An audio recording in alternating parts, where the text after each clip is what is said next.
What's the dumbest thing you actually believed? I was once told that British TV presenter Jeremy Beadle's hand had such small fingers because of a condition, Poland syndrome. That meant he had to have his fingers replaced.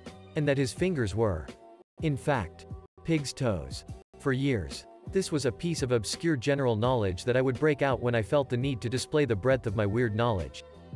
And it went down really well until the days someone finally said, "Don't pigs have hooves?" I don't know that I have ever experienced such a moment of butt-clenchingly cringy embarrassment. Edit. I can't believe my confession of dumbassery got me a gold. That being named Johnny was a sin. There's a part of the song "The Devil Went Down to Georgia" that goes, "My name's Johnny and it might be a sin, but I'll take your bet." I instantly associated the name with being a sin, not making bets with the devil. This made me think kids named Johnny were sons of devil worshippers. I was a very dumb kid. I grew up in a Jewish household but was aware of the whole Christmas thing. It was my understanding that Santa would go around bringing gifts to kids if they left out a plate of cookies and some milk for him. Seemed easy enough. 'Twas the night before Christmas and I left the perfect food arrangement out for Santa, thinking in spite of my religious beliefs, he might leave me a gift in exchange for the snacks. When I awoke the next morning, the cookies and milk were gone but no present was left. I was furious. How dare this jolly fat man come into my hole, steal my food and not leave anything in return. I spent years complaining about it and would curse the mont's name if I saw him. Of course, years later my dad admitted that he had eaten everything. Thanks, Dad. That WD-40 meant windows down, 40 miles per hour. Someone told me that in middle school as a joke and I took it literally until I was a senior. I used to be so confused about the amount of time it would take to make movies because I was convinced they did it all in chronological order and when they did flashbacks to childhood. I was like, wow, those actors are so committed. Or I would think it must take a long time for their hair to grow or change in any way and never considered it could be a wig lol. Edit. Yes, I have heard of the movie Boyhood. It came out when I was 22.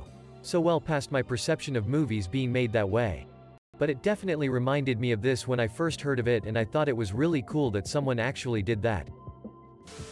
I thought sugar grew in sugar caves. Similar to salt caves. I believed that sugar crystals, like rock candy, just grew in caves and there were parts of the world with beautiful crystallized sugar caves. I was 25 years old when I brought it up in conversation with my fiancé. I tried to prove to him they were real and it was when I reached my 4th page on Google. I realized my whole world was a lie. Edit. Oh wow, thank you for all the comments and awards. Really appreciated. Just some more background. When I was growing up, my parents always have these crystal sugar sticks to use in their tea and I guess as a kid, I just believed this was sugar in its raw form. Especially as it looked like the rock crystals. I've never thought about it or questioned it as the topic of sugar origins never got brought up. Imagine someone telling you that something you always believed wasn't right. Like wool came from trees, not sheep. Wouldn't you be on the 4th page of Google too? Many people have been asking why I didn't learn about this at school as sugar canes as there were sugar plantations during American slavery. I grew up in the UK and unfortunately were not taught about American history or the slave trade in history. I know loads about the Tudors though. I will do more research and educate myself on this as I knew about cotton plantations but not sugar cane plantations. And yes, coming from the UK, I knew about treacle mines and the ironic thing is that I couldn't understand how anyone could believe them. I thought that teachers lived at school. I was convinced that Greeks still worshipped Zeus and other gods for a while after I heard the word Greek Orthodox Church as a kid. When I was little, I genuinely believed the Teletubbies were evil and that if I didn't watch them on TV every night, even though I hated the show, that they would come and get me. To be fair though, they're kind of creepy. I used to think that people exclusively wore hats if they were bald. Because that's why my dad wore a hat. As a kid, I thought that the World Wars were like battle royales where there were no alliances, no surrenders, and just pure bloody violence between every country on Earth. E.g., I thought every country fought all of its neighbors simultaneously. That dark meat and white meat come from 2 different birds. I was 12 when they asked me, as they did each year at Thanksgiving, which kind of meat I wanted. That year, I said, dark meat. Please. But I feel bad I'm the only one who really eats it and you always have to get an entire second turkey just for me. I'm still teased about it to this day. At 46 years old. When I was approximately 6, I watched a movie, King Kong.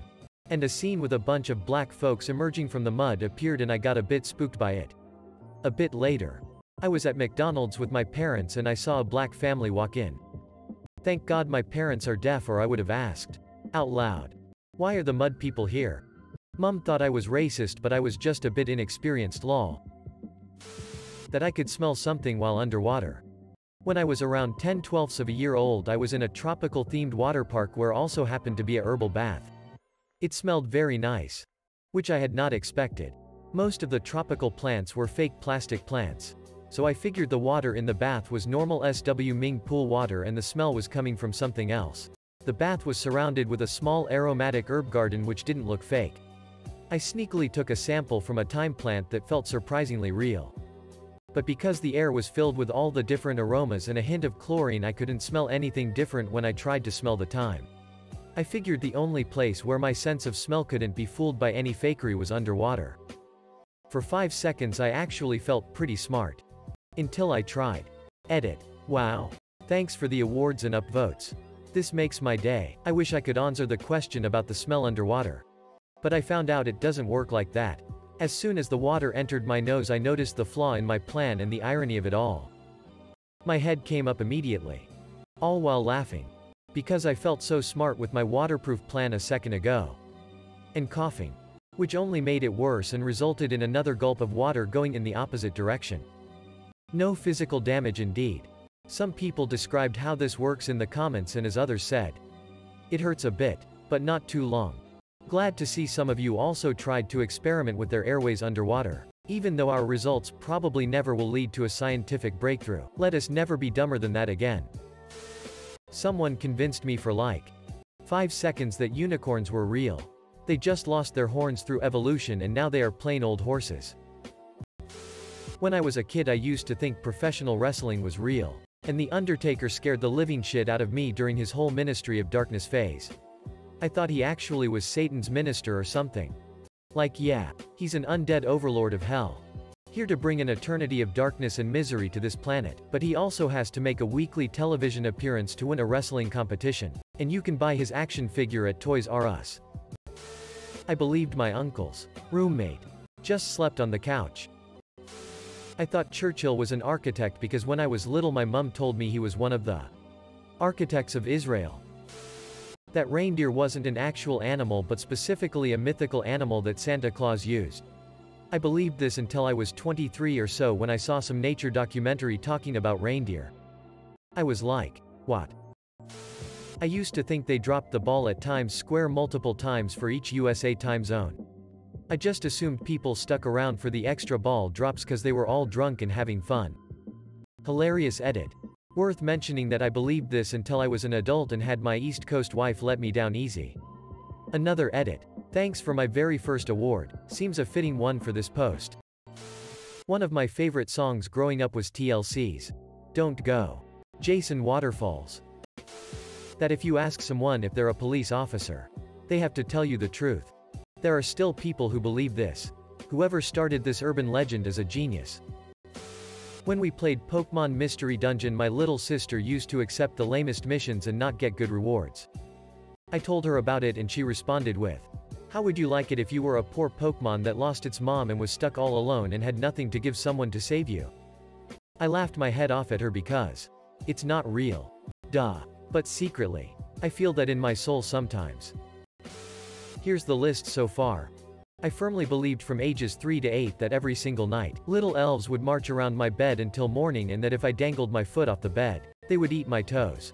My mum told me that midnight was the witching hour so if I didn't go to sleep by then, I would get kidnapped by witches. My mum also told me that if I didn't clean my room, snakes would raid my room because they were attracted to the mess. I also thought that a witch stood behind my bed each night and if any bit of hair strayed from my pillow, she would take a piece for her spells.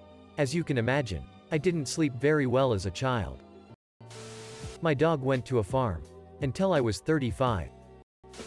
My father and I used to mess with my sister as she was growing up. When she saw an orange tree for the first time the oranges were unripe and very green. We then told her that all of the citrus fruits came from the same tree. And depending on when you picked them, that was the fruit you got. They started as limes, then ripened into lemons, which would grow into oranges, and then if left too long would grow into grapefruits. She graduated with honors from a major state university this year. We found out that she still believed this during our family trip to Mexico last spring, 2019, when we had to break the news to her.